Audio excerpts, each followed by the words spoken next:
জয় মা মঙ্গলচণ্ডীর জয়।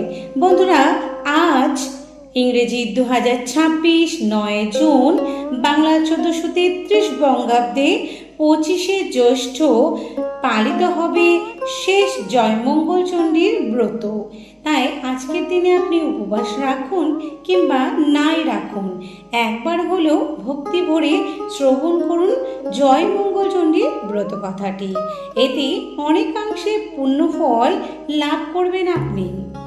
এবং আজকের দিনে সূর্যাস্তের পর সন্ধেবেলায় মা দুর্গার উদ্দেশ্যে একটি প্রদীপ প্রজ্বলিত করুন।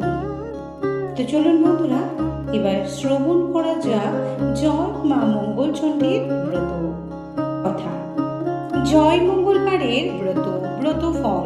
ইহা কুমারী ও সধবরা প্রতি জ্যৈষ্ঠ মাসের প্রথম হইতে সংক্রান্তির মধ্যে যে কয়টি মঙ্গলবার পড়িবে প্রত্যেকটিতেই করবে ব্রত কথা। কৈলাসে পার্বতী একদিন পদ্মাকে বললেন, পদ্মা, মর্তলোকে আমার পূজার প্রচার করতে হবে। পদ্মা বললেন, মা, কি প্রকারে হবে? পার্বতী বললেন, আমি নরলোকে গিয়া বৃদ্ধা বামনির বেশে পূজা প্রচার করব। এই বলে তিনি বৃদ্ধা বামনির বেশ ধরে মর্তে চললেন। দেখতে দেখতে ধনপতি সদাগরের বাড়ির দরজায় উপস্থিত। তিনি দুটি ভিক্ষা দাও মা বলে তিনি হাঁক দিলেন। সেই কণ্ঠস্বর শুনে গিন্নি দাসীকে দিয়ে ভিক্ষা পাঠিয়ে দিলেন। ভিক্ষা হস্তে দাসীকে দেখে পার্বতী তাকে বললে, বাড়ির গিন্নি এসে ভিক্ষা না দিলে আমি ভিক্ষা নেব না। কাজেই দাসী গিয়ে গিন্নিকে সেই কথা বললে সদাগর গৃহিণী লীলাবতী সেই কথা শুনে ভিক্ষা নিয়ে যেমন দিতে উদ্যত হলো, অমনি পার্বতী বললেন, মা, তোমার কটি ছেলে মেয়ে? লীলাবতী বললেন, আমার 7টি মেয়ে, ছেলে হয় নাই। পার্বতী বললেন, ছেলে হয় নাই? তবে তো মা তোমার হাতে ভিক্ষা লওয়া হলো না, বরং কন্যা আটকড়ির হাতে ভিক্ষা লওয়া যায়, কিন্তু ছেলে আটকড়ির হাতে ভিক্ষা লওয়া যায় না। আমি ভিক্ষা নেব না। তখন লীলাবতী বললেন, মা গো, তুমি এই ভর দুপুর বেলায় ভিক্ষে না নিয়ে যদি যাও তাহলে গৃহের অকল্যাণ হবে। সংসারে আমার কিছুরই অভাব নেই, কিন্তু এমনই পোড়া কপাল যে একটি পুত্র সন্তানও হলো না। তাই বলছি মা, সব মা মঙ্গলময়ীর ইচ্ছা। এই বলে কত দুঃখ করতে লাগলো। লীলাবতীর দুঃখ দেখে মার মনে দয়া হলো। তিনি তখন বললেন, দেখো মা, তুমি এটি অন্য কাউকে ভিক্ষা দিও। আমি তোমায় একটি ফুল দিচ্ছি, আর জ্যৈষ্ঠ মাসের শুক্লপক্ষে জয় মঙ্গলবারের ব্রত করো, আর ফুলটি ধুয়ে জল খেও। তাহলে তোমার বছর করতে কার্তিকের মতো সুন্দর একটি ছেলে হবে। এই ব্রতে ফলাহার খাবে। ফলটি দিয়ে পার্বতী অদৃশ্য হলেন। দেখতে দেখতে বছর ঘুরে এলো। সেদিন জ্যৈষ্ঠ মাসের শুক্লপক্ষের শুভ মঙ্গলবার। লীলাবতী প্রসব বেদনায় অস্থির। এমন সময় বৃদ্ধাবেশে পার্বতী সূতিকা গৃহে প্রবেশ করে লীলাবতীর তলপেটে হাত বুলিয়ে দেওয়া মাত্রই তখনই বিনা ক্লেশে একটি পুত্র সন্তান প্রসব হলো। তখন লীলাবতীকে উদ্দেশ্য করে মা বললেন, বাছা, জ্যৈষ্ঠ মাসের মঙ্গলবারে তুমি সুসন্তান প্রসব করেছ, এর নাম জয়দেব রেখো। এই বলে তিনি অদৃশ্য হলেন। এবার নীলাম্বর বেনের বাড়িতে ছলেতে যাওয়ায় মা দুর্গার উদ্দেশ্য। অমনি বৃদ্ধা বামনির বেশ ধরে মর্তে নীলাম্বর বেনের বাড়িতে গিয়ে উপস্থিত হলেন। মা গো, ভিক্ষা মিলবে বলে দরজা থেকে হাঁক পারলেন। অমনি একটি দাসী ভিক্ষা নিয়ে উপস্থিত হলো। মা দুর্গা তাকে বললেন, বাছা, গিন্নি নিজে ভিক্ষা না দিলে আমি ভিক্ষা নেব না। কাজে দাসী গিয়ে গিন্নিকে সে কথা বললে। বেনে গৃহিণী কলাবতী তাই শুনে ভিক্ষা নিয়ে যেমন দিতে উদ্যত হলো, অমনি মা দুর্গা বললেন, বাছা, তোমার কয়টি ছেলে মেয়ে? কলাবতী বললেন, আমার 7টি ছেলে, মেয়ে হয়নি। মা দুর্গা বললেন, মেয়ে হয়নি? তবে তো বাছা তোমার হাতে ভিক্ষা লওয়া হলো না, বরং ছেলে আটকুড়ির হাতে ভিক্ষা লওয়া যায়, তথাপি মেয়ে আটকুড়ির হাতে ভিক্ষা লওয়া যায় না। এই বলে মা দুর্গা যেমন পিছন ফিরল, অমনি কলাবতী তার পা দুটোকে ধরে কাঁদতে কাঁদতে বললেন, মা, আপনি আমায় এই সংকটে রক্ষা করুন, নইলে আমার উপায় নাই। মা দুর্গা তখন ঝুলি থেকে একটি ফুল নিয়ে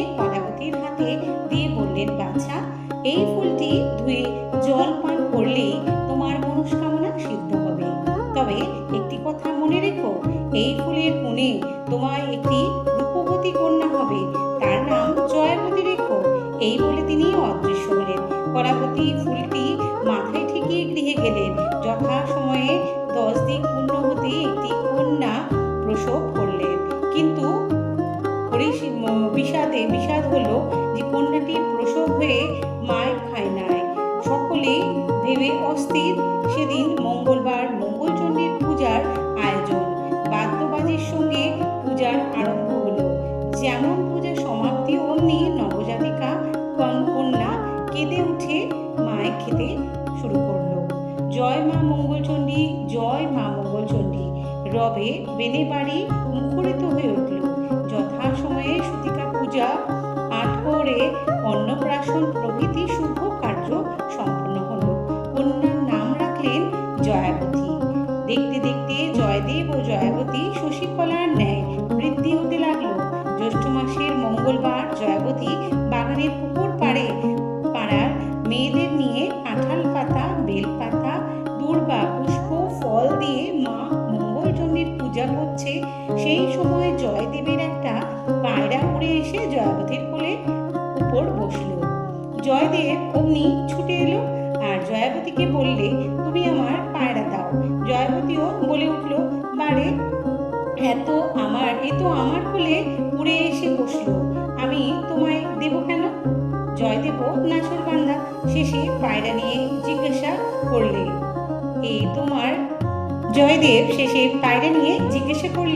এই তোমরা করছো কি? জয়াবতী বললে, মা মঙ্গলচণ্ডীর ব্রত করছি। এই ব্রত করলে কখনোই দুঃখ পায় না, মরলেও জীবন্ত হয়ে যায়, জলে ডোবে না, আগুনে পড়ে না, কাঁড়ায় কাটে না, হারালে পায়, সতীন মেরে ঘর হয়, রাজা মেরে রাজ্য পায়। সেই কথা শুনে জয়দেব কিছু আর না বলে পায়রা নিয়ে বাড়ি এসে গোসা করে গিয়ে খিল দিলে। কলাবতী দেখলে বেলা হলো, ছেলে এখনো না এলে না, খেলেও না, গেল কোথায়? খুঁজতে খুঁজতে গোসা ঘরে গিয়ে দেখলে ছেলে শুয়ে আছে। তখন কত আদর করে কলাবতী বললে, এখন এমন অবেলায় শুয়ে কেন বাবা? জয়দেব তখন মায়ের গলা জড়িয়ে ধরে বললে, মা, তুমি যদি নীলাম্বর বেনের মেয়ে জয়াবতীর সাথে আমার বিয়ে দাও, তবেই আমি নাইব খাবো। এই শুনে কলাবতী হেসে বললেন, এই কথা, এর জন্য এত ভাবনা? ওরা তো আমাদেরই পালাটি ঘর। আমি কর্তাকে বলে এক্ষুনি তার ব্যবস্থা করছি, নাইবি খাবি, চল। খুব ঘটা করে জয়দেব ও জয়াবতীর বিয়ে হয়ে গেল। বাসর ঘরে জয়াবতী কাপড়ের খুঁট খুলে গদ বের করে যখন কিলছে, অমনি জয়দেব বললে, ও কি করলে? দুঃখ করলে না তাক করলে? জয়াবতী বললে, দুঃখ করিনি আর তাকও করিনি, আজ জয় মঙ্গলবারের ব্রত, তাই এখন গদ কিলব। জয়দেব বললে, এই ব্রতের ফল কি? জয়াবতী বললে, এই ব্রতের ফল অনন্ত। সকালবেলা বর কনে বিদায় হবে। নীলাম্বর বেনের মেয়েকে পা থেকে মাথা পর্যন্ত গয়নায় মুড়ে দিয়েছে। যাবার সময় জয়দেব বাপকে বললে, বাবা, আমি আলাদা ডিঙি করে বউ নিয়ে যাব। ধনপতি তার ব্যবস্থা করলে। ডিঙি তরতর করে জল কেটে চলেছে। এমন সময় জয়দেব জয়াবতীকে বললে, দেখো, এখানে বড় ডাকাতের ভয়, তোমার সব গয়নাগুলো খুলে আমায় দাও। জয়াবতী তখন গয়নাগুলো খুলে দিলে। জয়দেব বেশ বড় একটা পুঁটুলি বেঁধে টুক করে জলে ফেলে দিলে। এমন একটা রাঘব বোয়াল পুঁটুলিটি গিলে ফেললে। জয়াবতী তা দেখে কিন্তু জয়দেবকে কিছুই বললে না। এদিকে ডিঙি খেলতে দুলতে ঘাটে এসে লাগলো। অমনি বর এসেছে বলে পাড়ার লোক ধেয়ে এলো।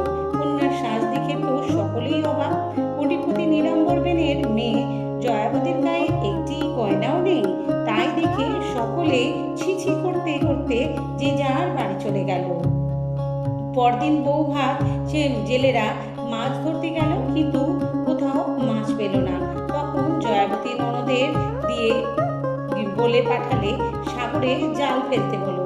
জেলেরা সাগরে জাল ফেলতেই সেই রাঘব বোয়াল মাছটি জালে ধরা পড়ল। জেলেরা মাছ এনে দিলে, কিন্তু সেই মাছ কেউ উঠিতে পারলে না। তখন জয়াবতী ননদকে বললে, মাকে বলো কাপড়ের কান্ডার করে দিক, আমি মাছ কুটে দিই। অমনি কাপড়ের কাণ্ডার হলো।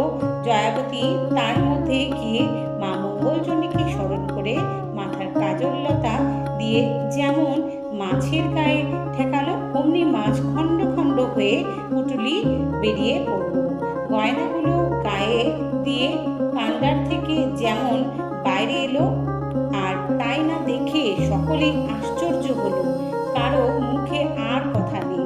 পরে সকলেই বললে, জয়াবতী যখন অসাধ্য সাধন করে মাছ উঠেছে তখন ওকে রাঁধতে হবে, না হলে আমরা কেউ খাবো না। তখন জয়াবতী বললে, মা আমি রাঁধবো। এই বলে মা মঙ্গলচণ্ডীকে স্মরণ করে রাঁধলে। সকলেই খেয়ে ধন্যি ধন্যি করতে লাগলো।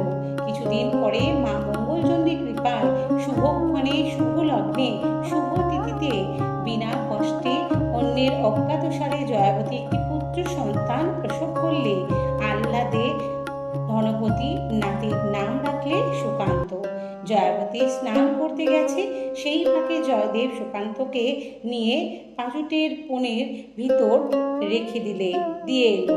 মা মঙ্গলচণ্ডীর কৃপায় সেদিন পোনে কেউ আগুন দিলে না। জয়াবতী স্নান করে ঘরে আসতেই মা মঙ্গলচণ্ডী জয়াবতীর কোলে ছেলে দিয়ে অদৃশ্য হলেন। একদিন জয়দেব দেখলে ঘরে ছেলে শুয়ে জয়াবতীর বাইরে তেল মাখছে। সে তখন পা টিপে আস্তে আস্তে ঘরের ভেতর গিয়ে বেশ করে ছেলেকে কাপড় দিয়ে জড়িয়ে পুকুর ঘাটে পাঁকের মধ্যে পুঁতে দিয়ে এলো। তারপর জয়াবতী পুকুর ঘাটে গিয়ে স্নান করে উপরে উঠবার সময় দেখলে তার ছেলে আঁচল ধরে উপরে উঠছে। তাই দেখে জয়াবতী ছেলেকে কোলে নিয়ে ঘরে এলো। আবার একদিন জয়দেব চুপি চুপি করে গিয়ে খাড়া নিয়ে ছেলেকে কেটে ফেলে যেমন বাইরে আসতে যাবে, অমনি জয়াবতী ঘরের ভিতর গিয়ে হায় হায় করে কেঁদে উঠল। তারপর কাঁদতে কাঁদতে মা মঙ্গলচণ্ডীকে স্মরণ করে যেমন ছেলে কোলে নিলে, অমনি ছেলে খিলখিল করে হেসে উঠল। আর তাই দেখে জয়দেব বললে, জয়াবতী তোমার ব্রতের সবগুলোই তো ঠিক হলো, কিন্তু একটা তো হলো না। জয়াবতী হাসতে হাসতে বললে, সময় হলেই হবে। কিছুকাল পর সেই দেশের রাজা মারা গেলেন। রাজার কোনো ছেলেপুলে ছিল না। রাজার হাতি তখন রাজা খুঁজতে বেরোলো। খুঁজতে খুঁজতে জয়দেবকে সামনে পেয়ে সুরে করে পিঠে তুলে নিয়ে রাজ সিংহাসনে বসিয়ে দিলে। জয়দেব রাজা আর জয়াবতী রানী হলো। তখন দুজনে মা মঙ্গলচণ্ডীর পূজা চারিদিকে প্রচার করতে লাগলো। কিছুকাল রাজত্ব করবার পর ছেলে মেয়েদের বিয়ে থা দিয়ে ঝি বউকে মঙ্গলচণ্ডীর ব্রত অর্থাৎ জয় মঙ্গলবারের ব্রত করতে উপদেশ দিলে। তারপর স্বর্গ থেকে রথ এলো। জয়দেব এবং জয়াবতী রথে করে স্বর্গে চলে গেল। অতঃপর জয় মঙ্গলচণ্ডীর ব্রত কথা সমাপ্ত হল। জয় মা মঙ্গলচণ্ডীর পদে নমস্কার। বাছা পূর্ণ করো মা, কল্যাণ করো সবার। অতঃপর মঙ্গলচণ্ডীর ব্রত মন্ত্র সমাপ্ত হল। জয় মা মঙ্গলচণ্ডীর জয়।